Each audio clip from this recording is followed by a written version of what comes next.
ఈ ఇళ్ళకొచ్చేసరికి ఆ బెడ్‌రూమ్ గాని, ఆఫీస్ గాని ఎవరికారు గమనించుకోవాలి. అంతే తప్ప ఇది వాస్తు దోషం అనేసి అనుకుంటున్నాం. చాలామంది వాస్తు దోషం అనుకుంటున్నారు ఇది. వాస్తు దోషం కాదిది. కామన్ సెన్స్ సంబంధించిన విషయమే.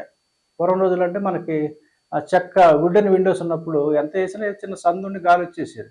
లేదా ఇంకా ఒక 20 ఏళ్ళు వెనక్కెళ్తే వెంటిలేటర్స్ ఉండేవి పైన. అంచేత అప్పుడు ఆ రోజుల్లో ఎవరికీ ఇలాంటి సమస్యలు రాలేదు. తెలీదు వాళ్ళకి. ఏసీలు కూడా ఇంతగా లేవు ఇప్పుడులాగా. ఇప్పుడు యూపీవీసీ విండోస్ వచ్చిన తర్వాత ఆ డోర్ ఒకసారి యూపీవీసీ డోర్ ఏసేస్తే మీకు బయట గాలి రాదు, శబ్దం రాదు. సౌండ్ ప్రూఫ్, డస్ట్ ప్రూఫ్ ఇవాళ మస్కిటోస్ ఎలాగ రావు.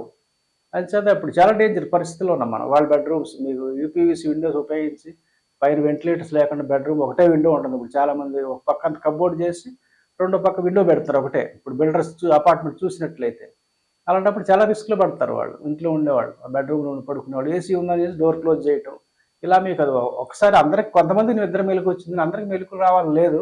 కానీ రూమ్‌లో ఆక్సిజన్ తగ్గడం వల్ల మన ఆరోగ్యానికి హాని జరుగుద్దన్నది మనకి ఓవర్ నైట్ ఏం తెలీదు గానీ, లాంగ్ రన్‌లో మనకి హాని జరగొచ్చు. ఒకసారి ఎవరికాడ ఆలోచించుకోండి.